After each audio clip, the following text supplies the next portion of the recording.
Terima kasih Anda masih bergabung bersama kami di IDX Channel, masih bincang bersama Bapak Wijayanto Samirin. Beliau adalah pengamat kebijakan publik. Kita masih memperbincangkan mengenai menguji efektivitas kebijakan ekonomi di 1 tahun Jokowi Ma'ruf. Pak Wijayanto, Anda tadi menyampaikan satu hal yang perlu diapresiasi oleh pemerintah saat ini adalah bagaimana sebetulnya ada alokasi untuk pemulihan ekonomi nasional. Ini secara manfaat sudah cukup dirasakan oleh penerima. Namun bicara mengenai serapan anggaran, ini menjadi satu hal yang perlu kita bedah sama-sama gitu ya. PR-nya adalah sampai dengan saat ini serapannya ataupun persentase serapannya masih kemudian lamban. Diskresi akselerasi serapan anggaran PEN, apakah ini menjadi satu hal yang perlu dilakukan? Saya pikir ini sesuatu yang harus jadi fokus gitu ya. Karena kalau programnya bagus, kemudian tidak terserap dengan baik, dampak bagi masyarakat juga tidak akan terasa secara optimal gitu ya. Memang ini program baru, sehingga baik itu pemerintah daerah, pihak penerima, BPD, itu masih dalam proses pembelajaran untuk bisa melakukan penyerapan, implementasi program, dan lain sebagainya. Salah satu hal yang perlu disimplifikasi adalah multi-year. Jadi program PEN ini beberapa itu single year.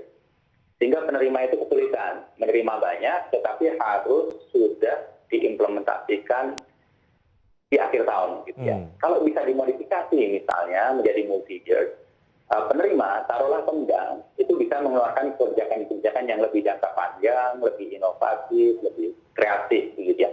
Modifikasi kecil saya rasa perlu dilakukan terkait dengan PEN ini. Tentunya juga bagaimana Pemda itu betul-betul memanfaatkan ini secara maksimal. Karena dalam situasi pandemi ini ada begitu banyak Pemda yang kemudian semangat untuk melakukan implementasi program itu agak turun, gitu ya, karena efek dari pandemi. Baik, Anda tadi menyebutkan bahwa PEN ini adalah binatang baru dalam tanda kutip untuk Kementerian Teknis dan juga lembaga dan memerlukan waktu untuk belajar. Tapi belajarnya kita nggak bisa lama-lama Pak Wijayanto karena mengingat urgensi dari manfaat yang sebaiknya kemudian kita rasakan dari PEN ini agar pemulihan ekonomi nasional betul-betul dirasakan pada saat pandemi, apalagi di masa resesi. Analisa Anda seperti apa Pak Wijayanto?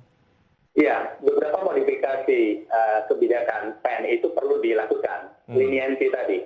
Jadi karena ini situasi krisis, perlu implementasi yang cepat, jadi sesuatu yang berlaku di situasi normal, hendaknya di situasi krisis, ini dilinienskan, direlaksasi gitu ya. Nah, saya juga melihat ada yang positif nih dari program PEN, di mana dulu Pemda itu tidak boleh menerbitkan obligasi dalam jangka yang lebih panjang. Gitu ya. Nah sekarang melalui program PEN, pemerintah daerah bisa mengeluarkan obligasi. Artinya begini, tidak serta-merta pemerintah daerah itu menunggu uang dari pusat, tetapi kalau secara fiskal mempunyai kapasiti, cuman cash flow-nya bermasalah karena pandemi, dia bisa mengeluarkan program funding melalui menerbitkan obligasi. Yang ini tentunya membantu. Ketika tidak mempunyai cash flow, ada dana, nanti dikembalikan ketika fiskal mengalami recovery. Provinsi DKI misalnya, sekarang APBD-nya turun, hanya sekitar separuhnya. Gitu. Padahal di masa mendatang, DKI ini mempunyai potensi fiskal yang luar biasa. Tetapi apakah begitu banyak program yang sudah dimulai itu berhenti ketika pandemi? Nah, kebijakan-kebijakan yang dikeluarkan Kementerian Keuangan merupakan solusi. Ini harus diapresiasi.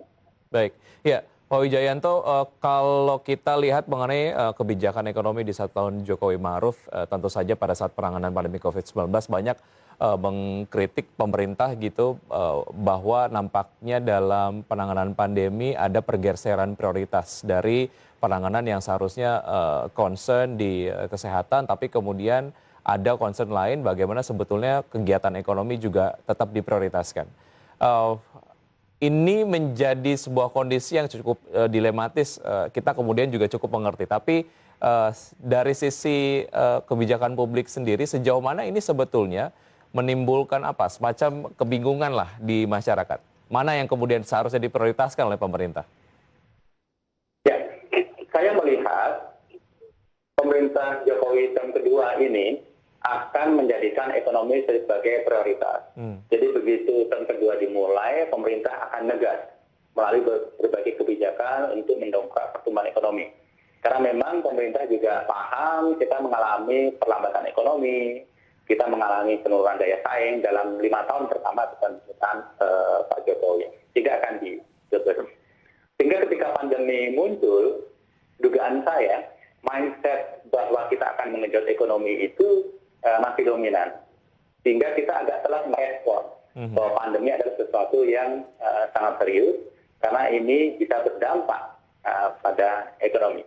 Sehingga yang patut kita sayangkan adalah di masa awal pandemi itu pemerintah kurang memberikan atensi yang serius terhadap pandemi ini. Fokusnya masih terlalu ke ekonomi. Padahal ekonomi tidak akan bergerak ketika pandemi itu masih bercokol. Nah, untungnya kalau kita lihat tren sekarang ini, pemerintah sudah mulai balance antara pandemi, jadi isu kesehatan, dan isu ekonomi. Nah, ini sesuatu yang kita syukuri. Nah, tantangan yang oleh pemerintah harus hadapi dan harus buktikan bahwa pemerintah serius dalam kebijakannya terkait pandemi adalah vaksinasi. Nah, ini pemerintah harus serius memberikan begitu banyak perhatian, resources, karena vaksinasi ini merupakan titik balik. Ketika mayoritas masyarakat sudah divaksin, confident untuk kembali ke aktivitas itu muncul. Dan masyarakat sendiri sudah tidak terlalu risiko untuk tertular COVID. Dari situlah ekonomi akan bangkit. Tanpa confidence ini, saya tidak yakin ekonomi akan bangkit seperti yang kita harapkan. Belum lagi kalau kita pikirkan terkait dengan international trade. Kalau kita masih dibayangkan, masih digambarkan oleh masyarakat dunia sebagai daerah merah pandemi COVID, maka orang akan sungkan datang ke Indonesia. Turis akan seret. Investasi juga akan seret. Ekspor impor juga akan terganggu karena proses logistiknya menjadi lebih panjang dan complicated. Jadi beberapa hal ini perlu menjadi fokus. Jadi penanganan pandemi yang tidak kalah penting adalah diplomasi pandemi. Ini yang harus menjadi fokus. Pemerintah, Menteri Luar Negeri, atau siapapun itu harus mengkomunikasikan kepada negara lain bahwa kita melakukan hal-hal yang konkret terkait dengan pandemi ini. Jadi 59 negara yang sekarang melarang warga Indonesia ke sana itu ya harus dilobi supaya mereka membuka diri dalam waktu dekat. Karena kalau tidak, kasihan anak kita tidak bisa sekolah luar negeri, gitu ya, interaksi antar negara terhambat, ekspor impor dan lain sebagainya. Jadi ada beberapa hal yang harus menjadi fokus pemerintah terkait pandemi ini. Ya, Pak Wijayanto, dilihat dari kebijakan-kebijakan dari pemerintah untuk kemudian keluar dari resesi lah, walaupun mungkin itu kemudian menjadi satu hal yang nampaknya masih terus dicarikan solusinya gitu ya, masih dicari kebijakan-kebijakan yang nampaknya efektif untuk supaya kita dapat keluar dari zona resesi secepatnya. Bagaimana Anda melihat agility lah dari pemerintah sendiri untuk mengeluarkan kebijakan-kebijakan untuk kita cepat keluar dari zona resesi ini? Ya, sebenarnya ekonomi Indonesia ini termasuk sangat agile ya. Karena masyarakat kita itu ekonomi Indonesia itu tidak selalu menggantungkan diri pada international trade ya. Jadi domestik ekonominya sangat kuat, informal sektornya itu juga sangat kuat, sehingga ini menjadi buffer ketika krisis terjadi. Makanya kita bandingkan dengan negara lain, ketika krisis penurunan ekonomi kita tidak separah negara lain. Tetapi problemnya adalah struktur ekonomi yang seperti ini ketika recovery-nya pun juga tidak sebombastis negara lain.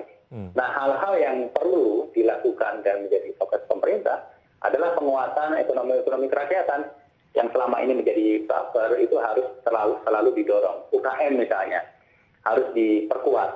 Siapa tahu krisis ini agak panjang, mereka yang sekarang berperan menjadi buffer itu kuat menjalankan perannya. Yang kedua, menurut saya ketika krisis ini saya amati ada begitu banyak daerah yang kondisi fiskalnya itu berantakan. Jadi revenue-nya turun, spending-nya itu sulit untuk diefisienkan karena kebanyakan adalah fix untuk gaji. Sehingga program-program Pemda tidak jalan. Nah, ini juga perlu mendapatkan perhatian dari pemerintah, memberikan insentif fiskal sehingga Pemda tetap bergerak melakukan berbagai program pembangunan begitu ya. Karena ini yang akan menggerakkan ekonomi daerah dan ujung-ujungnya ekonomi nasional. Baik, Yang Pak. tidak, ya. Ya, kita harus jeda sejenak di segmen ini. Kita akan lanjutkan usai jeda berikut ini, Pak Wijayanto dan pemirsa tetap di Market Review. Usai jeda kami akan segera kembali.